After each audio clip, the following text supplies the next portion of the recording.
Savez-vous que les païens, les non-croyants bénéficient davantage de la grâce de Dieu que les croyants?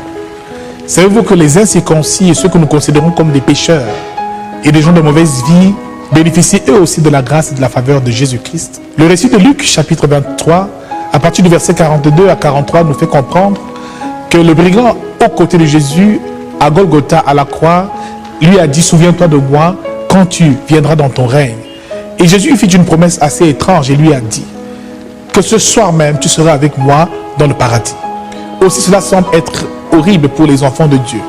Et pour tous ceux qui, par une vie de piété, espèrent impressionner le Seigneur et pensent mériter sa grâce. Mes amis, nous comprendrons ce jour pourquoi est-ce que les païens, les non-croyants et ceux-là même que nous considérons comme incirconcis bénéficient tant de la grâce de Dieu.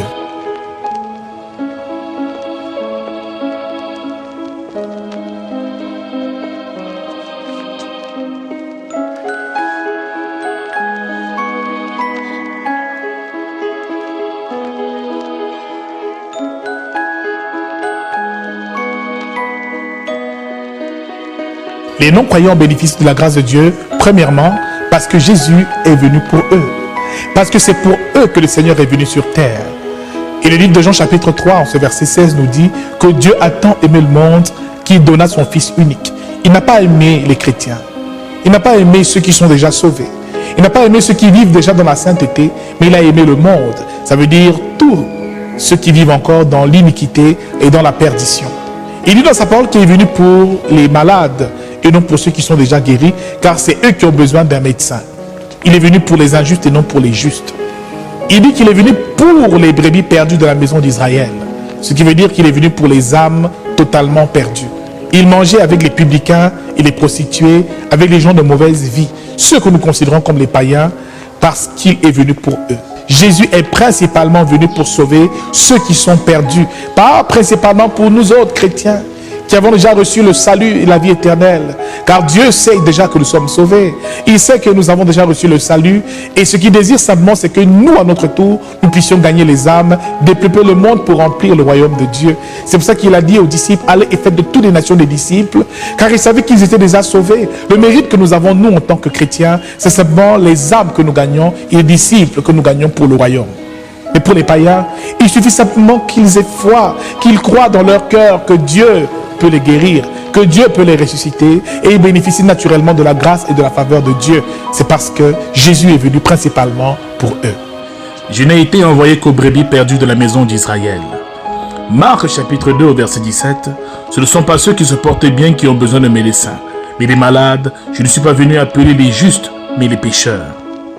Matthieu chapitre 18 au verset 11, car le Fils de l'homme est venu sauver ceux qui étaient perdus.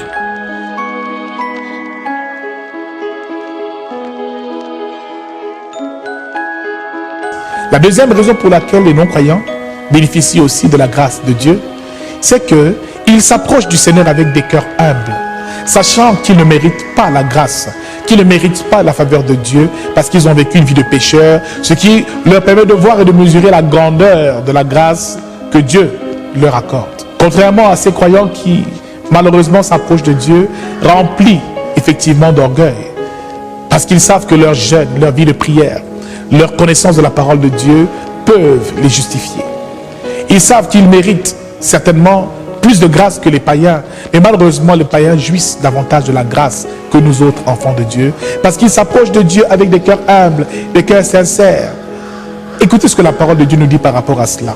Luc chapitre 18 en son verset 10 nous dit que deux hommes montèrent au temple pour prier, l'un était pharisien et l'autre publicain. Le pharisien debout priait ainsi en lui-même, « Ô Dieu, je te rends grâce de ce que je ne suis pas comme le reste des hommes, qui sont ravisseurs, injustes, adultères, ou même comme ce publicain. Je jeûne 2 fois la semaine, je donne la dîme de tous mes revenus. » Mes amis, c'est avec orgueil que ce pharisien s'est présenté au temple et durant sa prière, il rendait grâce à Dieu, non pour la vie que Dieu lui donne, mais simplement parce qu'il n'est pas ravisseur, parce qu'il n'est pas comme ce publicain qui priait tout juste à côté de lui. Quelle était l'attitude de ce publicain? C'est que simplement ce publicain se repentait. Ce publicain frappait la main sur sa poitrine et savait qu'il ne méritait pas. Il disait simplement miséricorde, miséricorde, pendant que le pharisien de son côté était enflé d'orgueil, savait qu'il méritait plus que lui. la grâce. Et mes amis, la grâce est une faveur imméritée. La façon dont nous, chrétiens, nous devons nous présenter devant Dieu, c'est avec des cœurs contrits, reconnaissant que nous sommes des pauvres pécheurs. Non, des pauvres pécheurs. Véritablement des pauvres pécheurs, que nous ne méritons pas la grâce de Dieu. Ne mettons pas notre sainteté en avant, ne mettons pas nos mérites en avant, ne mettons pas notre vie de sainteté en avant, ne mettons pas nos dîmes, nos offrandes, notre vie de prière en avant, mais mettons simplement notre humilité et notre reconnaissance. Mettons simplement nos cœurs humbles, déchirés devant la face de notre Dieu. Heureux les pauvres en esprit, car ils hériteront du royaume des cieux. Ainsi, mes amis, l'erreur de beaucoup de croyants, c'est simplement de se présenter à Dieu avec de l'orgueil. Cet orgueil est appelé l'orgueil du croyant. C'est quelque chose de subtil que beaucoup ne peuvent percevoir. Mais moi aussi, j'ai été comme ça. J'ai cru parfois à des moments que Dieu devait me donner ci ou cela, ou que je méritais parce que j'ai beaucoup jeûné, parce que j'ai beaucoup prié, parce que j'ai beaucoup servi, que j'avais droit à une récompense. Si j'agis ainsi et que je pense avoir un mérite, je me mets naturellement sous la loi. Beaucoup qui viennent à l'église, pensant que par leurs œuvres, ils seront justifiés, sont naturellement sous le joug de la loi et recevront la reconnaissance liée à la loi. La deuxième raison pour laquelle Dieu fait grâce aux non-croyants, c'est qu'ils viennent humblement devant le trône de la grâce.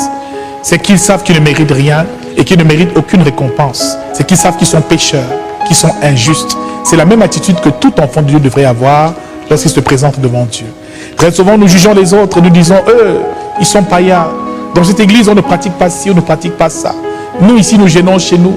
C'est nous qui parlons en langue, c'est nous qui prions. Nous prêchons la vraie doctrine et eux, la fausse doctrine. Mes amis, nous sommes dans l'erreur, car tous, nous sommes pécheurs et nous avons été tous privés de la gloire de Dieu. Mes amis, répentons-nous et demandons pardon à Dieu avec des cœurs sincères.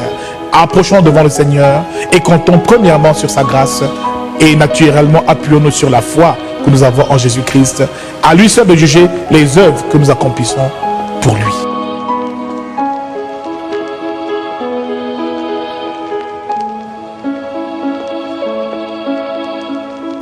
Les païens savent faire preuve de reconnaissance lorsqu'ils sont face à la grâce de l'Éternel.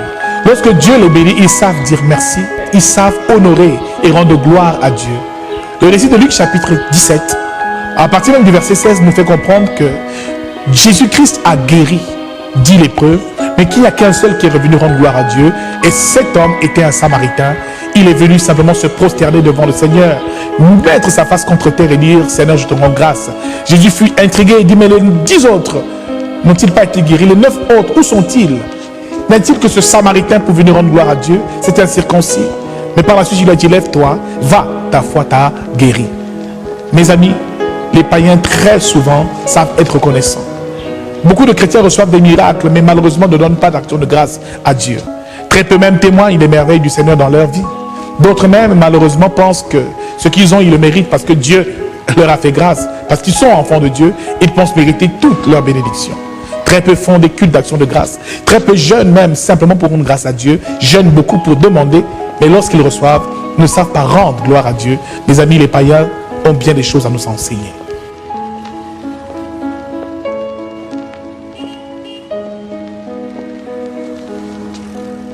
Une autre raison qui nous renseigne sur le salut des non-croyants, c'est simplement qu'ils ont une foi aveugle.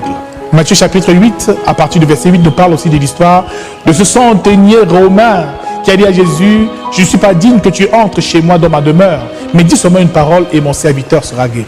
Mes amis, Jésus fut intrigué et dit vraiment que durant son parcours, il n'a pas vu un seul croyant qui avait une telle foi. Les croyants veulent voir pour croire, au même titre que Thomas qui a demandé à Jésus de lui montrer son côté. Le chrétien veut d'abord tout analyser au regard de la parole de Dieu. Lui, il sait bien d'analyser au regard de la parole de Dieu, mais il ne prend pas la bénédiction avec foi. Sa foi doute parce qu'il a tellement de connaissances dans son esprit, parce qu'il veut à tout prix scruter, sonder les Écritures. Il faut les sonder, certes, mais à un moment, il faut simplement avoir foi. Une foi aveugle de sa guérison. Foi aveugle d'être guéri, d'être sauvé par Jésus-Christ. Ne doute pas, car lorsque Jésus guérit, il ne faut malheureusement pas qu'il y ait du doute dans nos cœurs. Les païens ont bien des choses à nous enseigner. Dans Jean chapitre 11, la Bible parle du récit de Lazare qui est mort. N'est-ce pas Marie et Marthe qui ont dit à Jésus qu'il sent déjà, Maître, si tu avais été là, Lazare ne serait pas mort. Il leur dit et leur répète qu'il est le chemin, il est la résurrection, il est la vie. Mais elles n'ont pas cru dans leur cœur que Jésus aurait pu le ressusciter. Il a fallu qu'il arrive devant la tombe de Lazare et qu'il demande d'ôter la pierre. C'est à ce moment-là que Jésus a accompli ce miracle de la résurrection et a ressuscité Lazare du séjour des morts, l'a fait sortir afin qu'il rejoigne la terre des vivants.